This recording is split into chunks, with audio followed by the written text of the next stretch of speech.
Bismillahirrahmanirrahim. Wa kana, dan adalah, Makhulun, Imam Makhul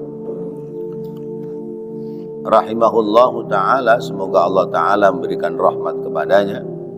Yaqulu, dia berkata, man qara'al qur'ana wa tafaqqaha fid dini summa masya ila baiti amirin li ghairi hajatin daruriyatin faqad khadha fi jahannama bi'adadi khatahu, ya, bi'adadi khatahu. Man, siapa orang qara'a yang membaca Al-Qur'ana, Al-Qur'an, belajar membaca Al-Qur'an sampai kemudian fasih baca Al-Qur'an, wa tafaqqaha, dan belajar ilmu fikih fid dini, di dalam beragama, summa, kemudian masya, ia berjalan, ila baiti amirin, ke rumahnya pemimpin, li ghairi hajatin daruriyatin, yang bukan hajat darurat, bukan kepentingan yang mendesak, faqad khadha, maka sungguh dia telah menceburkan diri, fi jahannama, di dalam neraka jahannam, bi'adadi khatahu, sejumlah langkah perjalanan dia menuju kepada rumah sang amir. Bapak-bapak, hadirin dan saudara-saudara, kita kembali pagi hari ini untuk memperoleh nasihat-nasihat yang indah sebagai jalan menuju keselamatan kita dunia sampai negeri akhirat. Yakni apa yang disampaikan oleh Imam Makhul,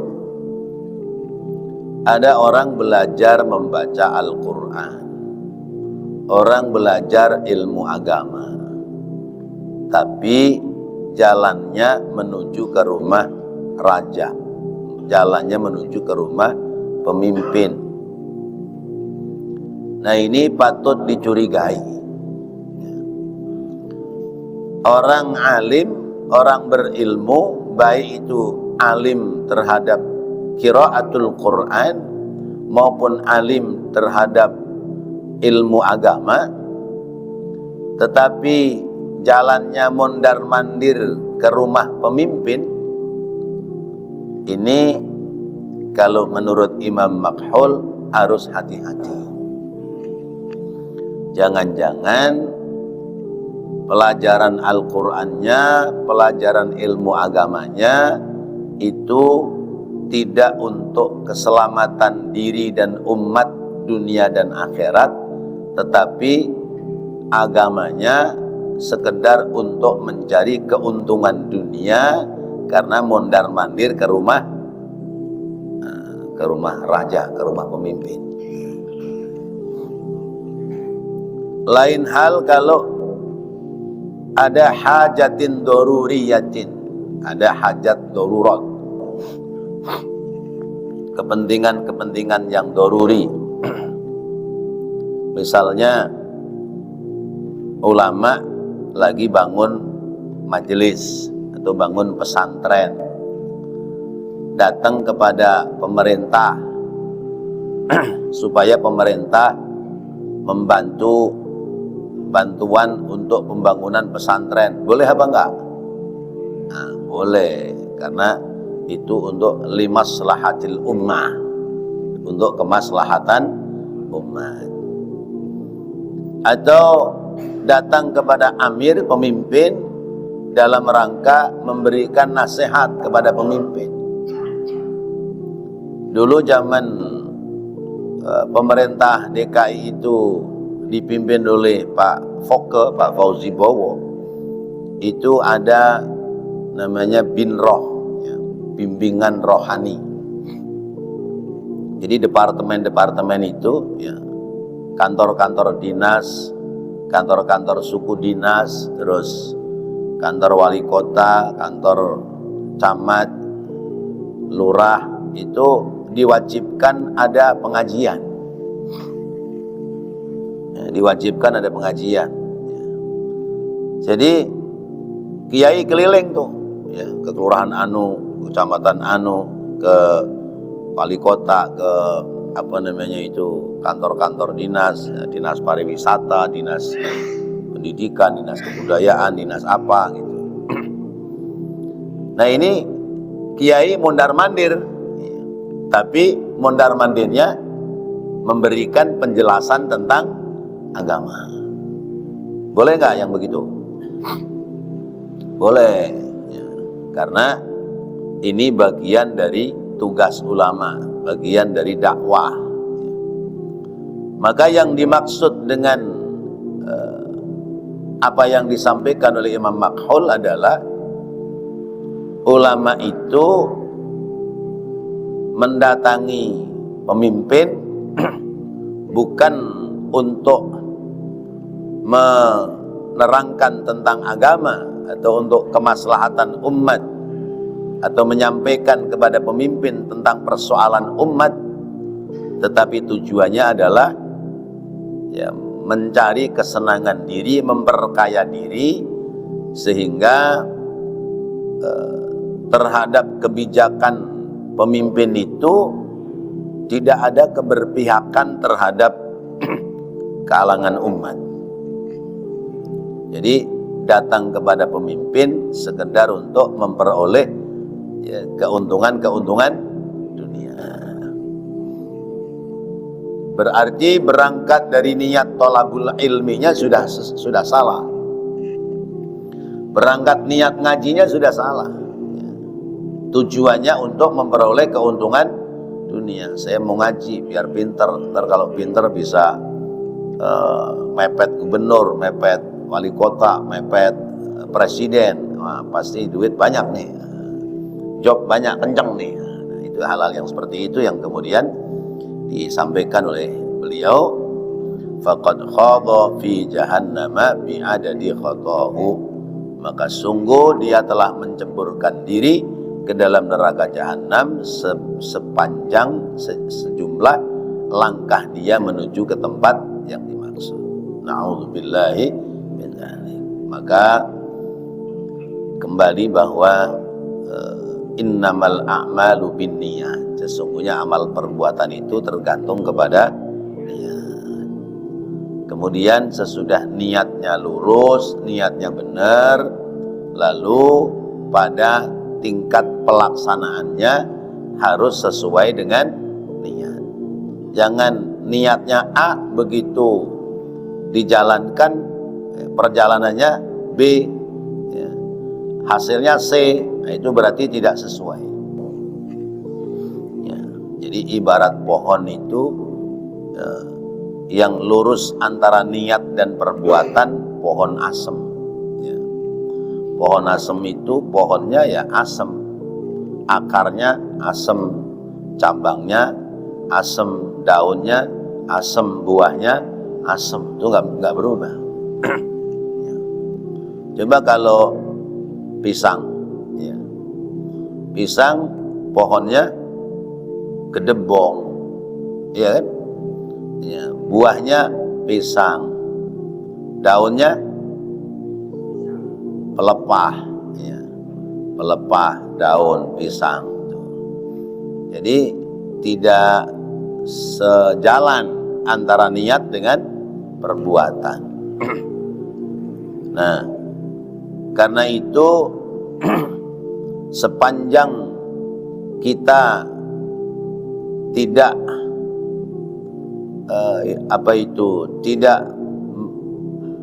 tidak mendekati pejabat atau pemerintah, kemaslahatan agama masih berjalan, maka tidak mesti harus mendekati pejabat dan pemerintah. Maka kita boleh lihat ulama-ulama kita, ada yang udah pokoknya ngaji aja dah, nggak mikirin mau yang datang lurah kayak camat kayak gubernur, kayak ngaji aja. Ada yang model begitu.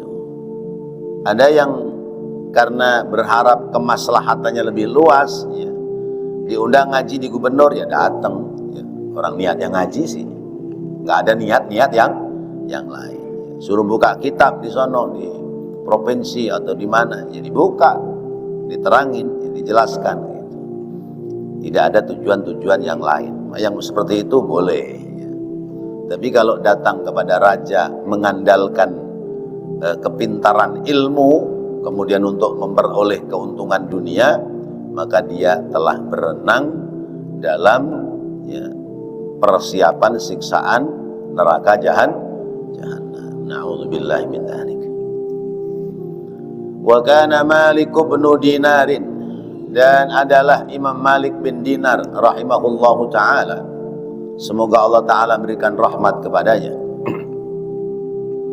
Yaqulu, dia berkata, qara'tu fi ba'dil kutubi al-munazzalati, aku membaca pada sebagian kitab-kitab al-munazzalati yang telah diturunkan.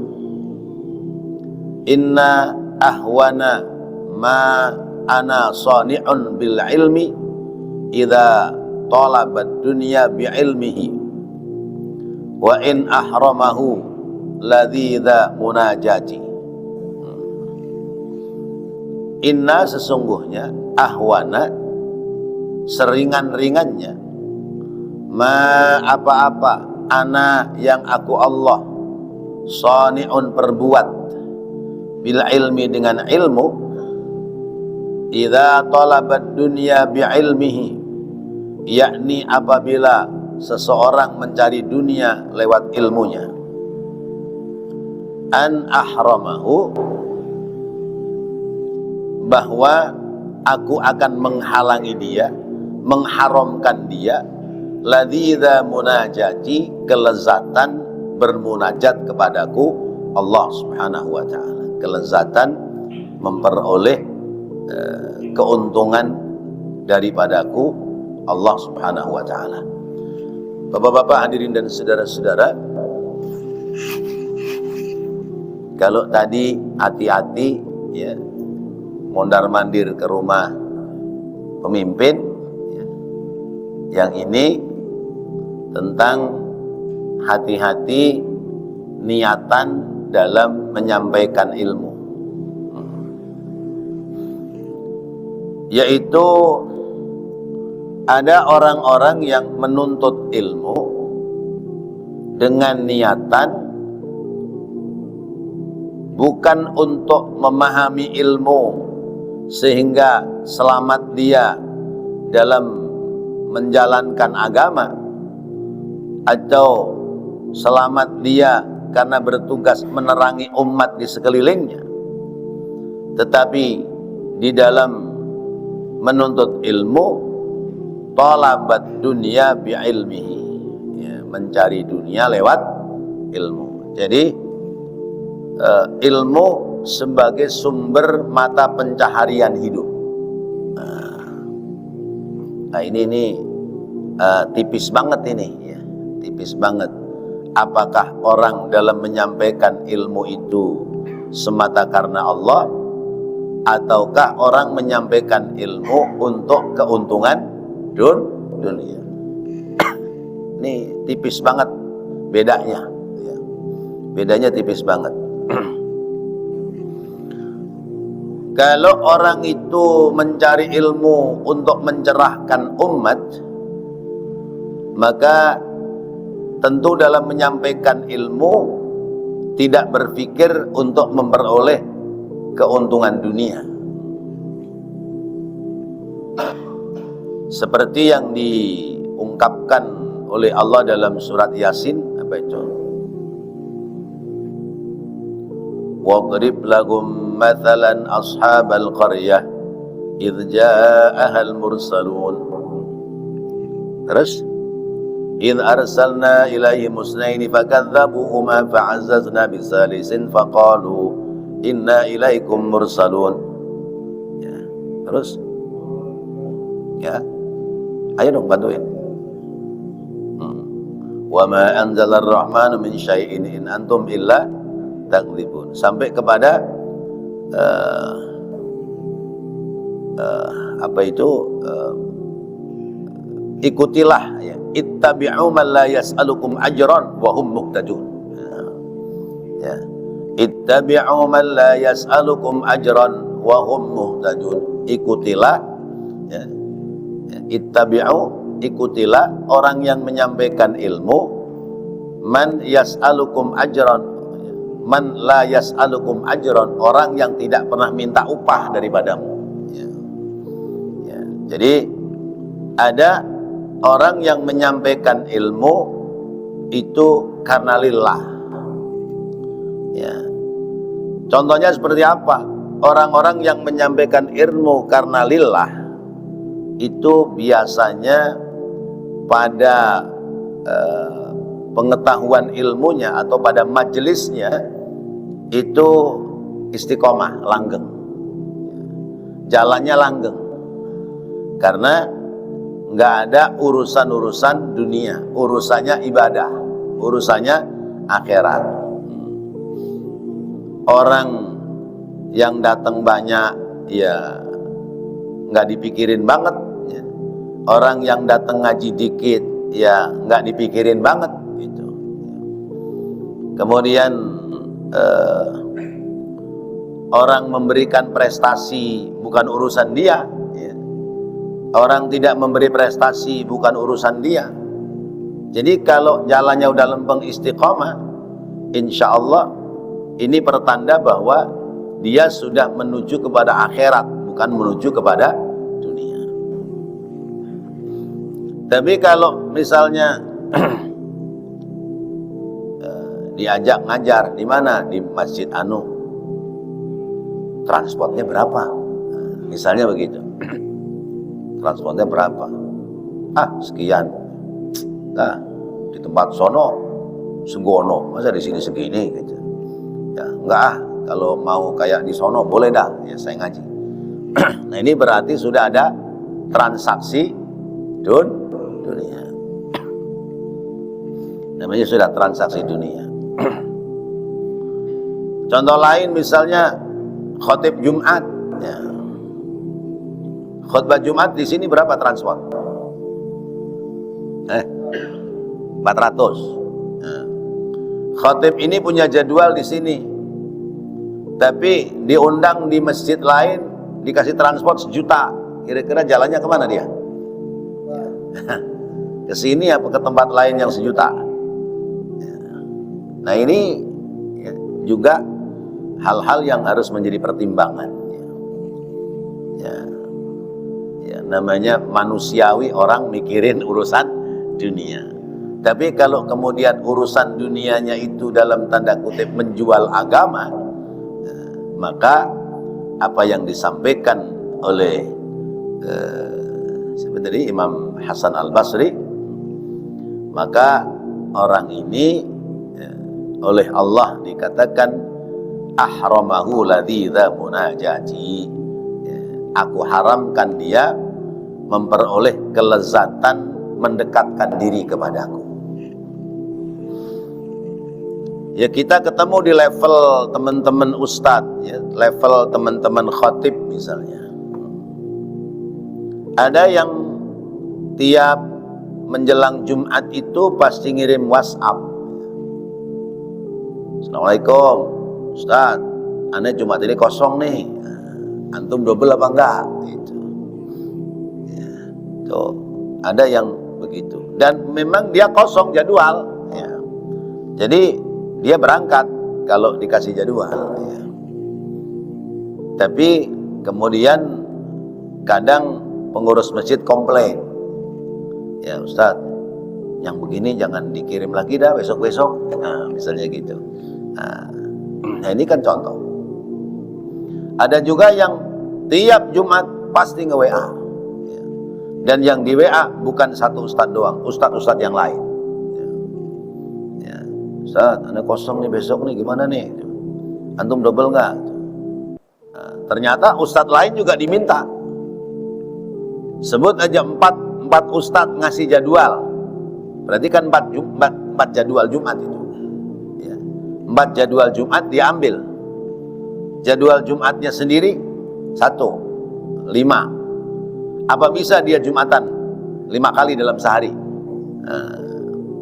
Enggak begitu maksudnya. Dia kirim anak buah. Dia punya anak buah. Ya. Jadi kamu ke sono, kamu ke sono, kamu ke sono. Tapi ntar pulangnya kemari. Gitu. Ya, nanti nyobek amplopnya di sini. Nah, itu. Jadi raja kecil gitu. Iya. Nah, nih ya, nih segini ya, nih ente, nih aneh. Kan job dari aneh nih. Ada yang modelannya begitu. Masya Allah. Itu berarti jelas-jelas sani'ul ilmi li talabid dunya. Mencari ilmu, ya, khususnya ulumuddin, ilmu-ilmu tentang agama, sekedar untuk memperoleh keuntungan dunia. Maka di level masing-masingnya ada. Di level yang masih kecil ya modelnya begitu. Di level yang sudah tenar misalnya, ya penceramah-penceramah yang sudah kondang, bagaimana dia tuh? Ya. Nah, penceramah itu ada dua, ada penceramah kondang, ada penceramah kondangan. Nah, ya, kalau saya masih model yang kedua, penceramah kondangan. Kalau sudah kondang bagaimana Pak? Biasanya ada manajernya, ada tarifnya, dalam kota apa luar kota. Ya. Ya. Luar kotanya naik pesawat apa naik kereta. Ya. Ya. Naik pesawat sekian, ya. Akomodasinya sekian, jatuhnya sekian. Karena perjalanan dari Jakarta ke luar pulau sekian hari, jadi biayanya sekian, transportnya sekian. Itu yang cerita sama saya manajernya, ya. Manajernya cerita begitu, ya. Hanya sekedar untuk ngisi kultum traweh, ya, itu bisa ada tarif sampai 20 juta, 30 juta. Padahal kultum traweh berapa menit ya? Namanya kultumnya kuliah 7 menit atau 17 menit, paling banter 70 menit. Ya, tapi biaya transportnya sampai puluhan juta, Masya Allah. Ini berarti sudah transaksi dunia. Kalau sudah sampai pada transaksi dunia seperti itu, kata Allah dalam hadis qudsinya, ya, ahramahu ladidha munajati. Maka orang itu tidak memperoleh kelezatan dalam mendekatkan diri kepada Allah. Kenapa demikian? Karena mendekatkannya diri kepada Allah itu tidak akan menjadi lancar apabila tidak memperoleh keuntungan dunia. Bahkan boleh jadi ketika memperoleh keuntungan dunia makin jauh dari bermunajat kepada Allah Subhanahu wa taala. Karena kan kalau sudah tingkat seperti itu kan ada timnya, ada timnya, ada tim pemasaran, ada tim bagian peliputan, ada tim bagian yang lain, ya. Sehingga kesannya sudah besar itu, karena memang dibesarkan. Padahal sesungguhnya ya nggak ada pengetahuan yang luas oleh orang itu, tetapi sengaja dijual, ya, dengan iklan-iklan yang menggiurkan, yang pada akhirnya ya, orang akan mengikuti dia. Sehingga pada prakteknya dia memberikan nasihat agama, tetapi pada teorinya dia tidak mengamalkan isi ajaran agama. Na'udzubillahi min dzalik.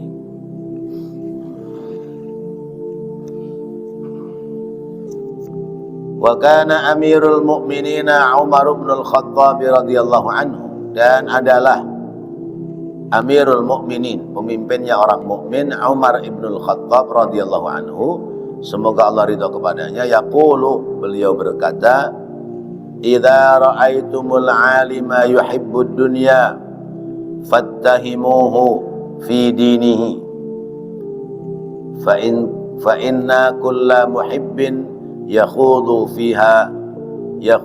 fima ahabba intaha. Apa yang disampaikan oleh Sayyidina Umar, idza ra'aitumul alima, apabila kamu melihat seorang yang berilmu, orang alim, yuhibbud dunya, dia mencintai kepada dunia, fattahimuhu, maka curigailah dia, fi dinihi, pada perilaku agamanya. Fa inna kulla muhibbin, karena sesungguhnya tiap-tiap yang mencintai, yakhudu, akan tenggelam, fima ahabba, terhadap apa-apa yang dia cintai. Intaha, selesai. Bapak-bapak hadirin dan saudara-saudara, nasihat yang ketiga datang dari Sayyidina Umar ibnul Khattab radhiyallahu anhu. Ada orang alim, orang itu ilmu pengetahuannya luas, pemahaman agamanya luas. Lalu orang itu punya kecintaan tertentu terhadap dunia. Nah, kalau ada yang begitu, kata Sayyidina Umar, curigai itu agamanya. Ya. Misalnya, ya namanya ulama-ulama zaman sekarang kan, ya, mengikuti tren. Ya. Kalau pejabat gaya hidup hedonisme, pantas namanya pejabat. Ya.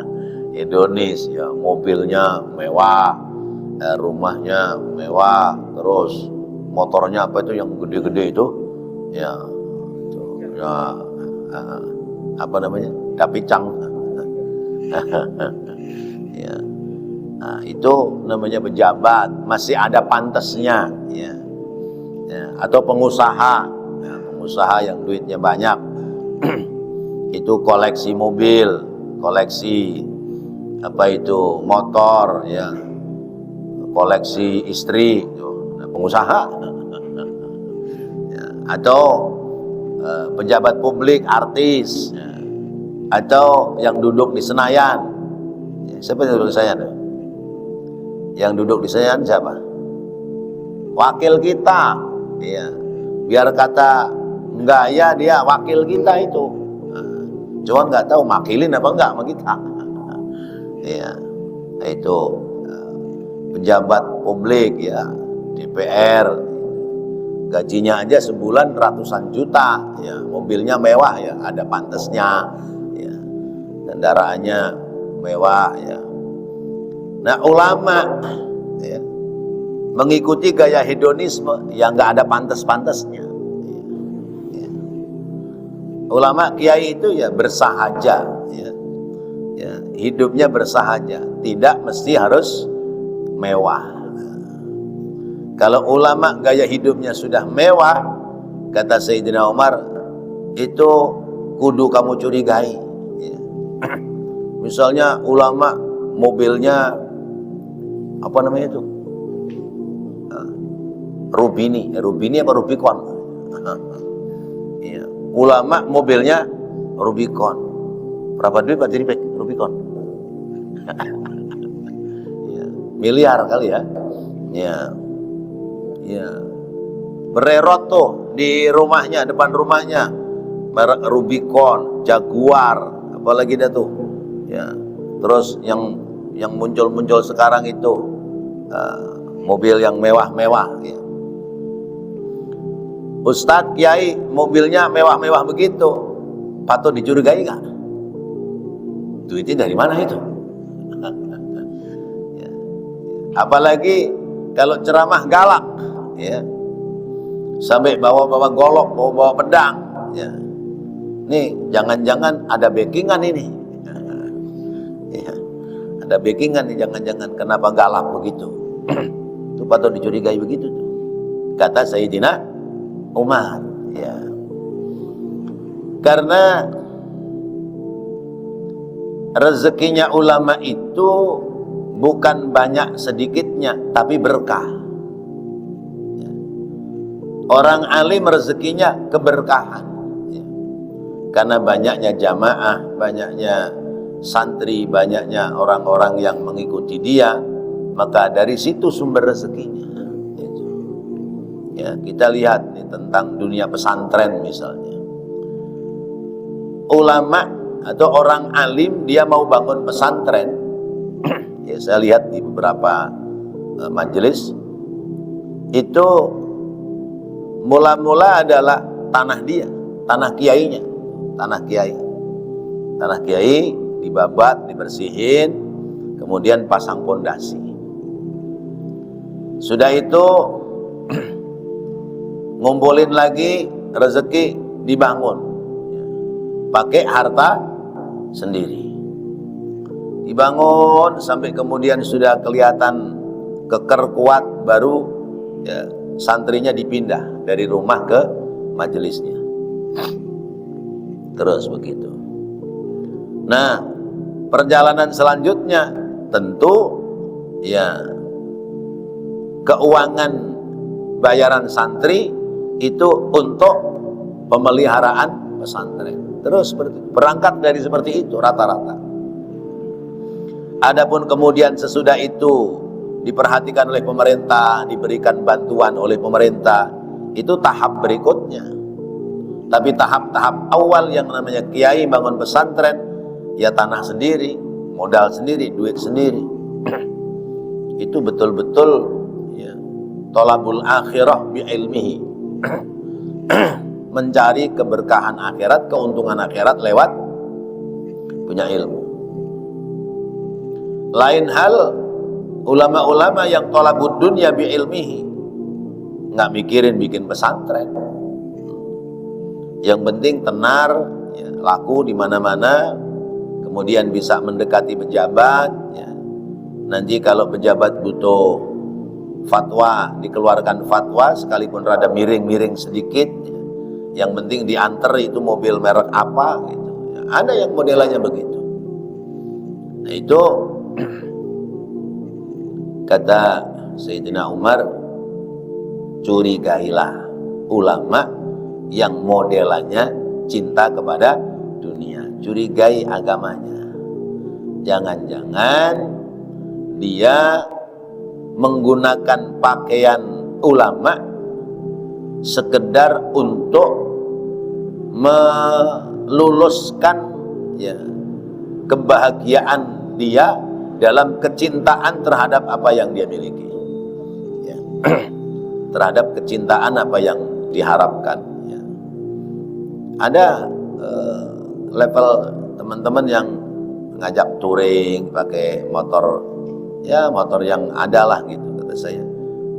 Itu bukan kelasnya para ulama, ya. Ulama mah touringnya ya ilmu, ya.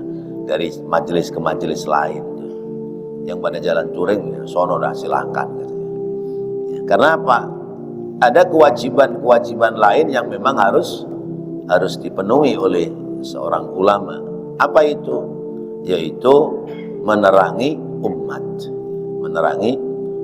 sehingga kecintaan terhadap dunia itu ya sekedarnya, namanya orang hidup di dunia ya cinta dunia, seperti misalnya sekedar hiburan, punya rawatan burung, kalau ada waktu longgar ya, itu bisa ya, menghibur diri, ya, yang itu tidak memerlukan biaya yang besar, atau kesenangan-kesenangan lain yang kesenangan itu tidak mutlak mengalahkan kegiatan lain hanya untuk sekedar memenuhi kesenangan-kesenangan yang ada. Tidak seperti itu pada dasarnya. Nah, bapak-bapak hadirin dan saudara-saudara yang dirahmati Allah, dari makalah-makalah ini mengajarkan kepada kita bahwa pada intinya yang harus kita pikirkan adalah ibadah. Yang harus kita perhatikan adalah persiapan keselamatan dunia dan akhirat. Maka tadi ada ulama yang mondar-mandir ke pemerintah, lalu kemudian ada orang mencari ilmu untuk keuntungan dunia, lalu kemudian ada orang yang berilmu tapi cinta kepada dunia sehingga lupa akan tugas dan kewajibannya. Ini mengingatkan kepada kita, hidup jangan terlena dengan kesenangan-kesenangan dunia. Sebab apa? Dunia itu hanya sementara. Ya, dunia itu hanya sementara. Wa mal hayatud dunya illa mata'ul ghurur. Tiadalah kehidupan dunia itu kecuali kesenangan-kesenangan yang kadang-kadang menipu pada kehidupan kita. Baik, barangkali ada yang mau menambahkan, dipersilahkan. Ya, silakan.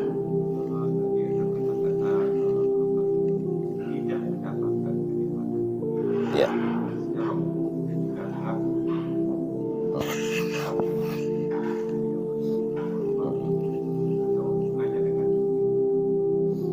Baik, nikmat dunia itu adalah kepuasan batin, ya. Kepuasan diri, ya. Kepuasan diri itu nikmat dunia. Ada orang memperoleh nikmat dunia karena terpenuhi semua kebutuhan hidupnya. Ya. Ada orang merasa nikmat dunia karena terpenuhi semua keperluan dunia. Tapi ternyata kenikmatan kehidupan dunia itu bukan pada tataran terpenuhinya segala kebutuhan, karena itu sifatnya material. Tetapi kenikmatan dunia itu kepuasan batin yang pandai bersyukur kepada Allah. Ketika kita mampu bersyukur kepada Allah, maka disitulah kita sudah menemukan kenikmatan dunia. Batin kita terpenuhi kenikmatan. Tapi kalau kenikmatan dunia itu terpenuhi oleh hal-hal yang sifatnya duniawi, ada selesainya nggak urusan kenikmatan duniawi? Nggak ada. Contoh misalnya, kita dulu beli sepeda motor, ya. Zaman dulu Honda Astrea, ya. Ya, atau Honda Super Cup, ya. Keluar lagi model baru, Honda apa namanya dulu, ya, Supra, ya. Suprapit kita beli, lalu keluar lagi Supra X, ya. Nggak puas kita dengan Suprapit, ganti lagi Supra X, ya. Supra X udah kita beli, kita pakai setahun 2 tahun, muncul lagi merek baru, apa itu, ya, ya, Vario, ya. Ganti lagi Vario, Vario dipakai, muncul lagi model baru, PCX, misalnya itu. Ada puasnya nggak dunia? Nggak ada. Jadi kepuasan dunia itu ternyata bukan terpenuhinya urusan duniawi. Karena sebanyak apapun orang terpenuhi urusan duniawi, belum ada puas-puasnya. Tapi ternyata kepuasan dunia itu manakala kita mampu bersyukur kepada Allah. Manakala kita mampu bersyukur kepada Allah, lalu kemudian kita merasa nyaman atas apa yang sudah diberikan oleh Allah kepada kita, berangkat dari situ ada ketenangan batin. Ya, ada ketenangan batin. Orang boleh berganti merek motor, ya. Saya nggak ganti merek motor nggak apa-apa, toh masih bisa jalan. Yang penting motornya sehat, ya. Rodanya tetap bulat, ya. Digas masih jalan, cuman beda merek doang. Toh ketika ganti, lihat yang lain, pengen lagi, kan seperti itu, ya. Ini kan urusan-urusan duniawi, ya. Seperti misalnya orang banyak duit, kepuasan batin itu misalnya ketika, ya mohon maaf, urusan perempuan misalnya, ya dari satu perempuan pindah kepada perempuan yang lain, ya. Sudah lihat yang langsing, pingin yang langsing keturutan, pingin yang rada gemuk, ya. Yang gemuk udah keturutan, pingin yang rada jangkung, yang jangkung keturutan, pingin yang rada pendek, Yang rada pendek keturutan pengen yang rambutnya lurus, yang rambutnya lurus sudah keturutan pengen yang rambutnya keriting. Ada selesainya nggak? Nggak ada selesainya. Kalau bicara kepuasan dunia, maka kepuasan duniawi itu batasannya adalah ketika hati menerima atas apa yang diberikan oleh Allah, pandai bersyukur, maka disitulah orang menemukan kepuasan batin. Lihat orang kaya, pagi-pagi lewat di jalan raya, lihat ada tukang ojek tiduran di atas motornya. Kata orang kaya, enak banget tuh orangnya, pagi-pagi sudah bisa tiduran di atas motornya, bebas dari masalah tuh orang. Pagi-pagi keluar udah ngasih uang jajan kepada keluarga, bebas sudah.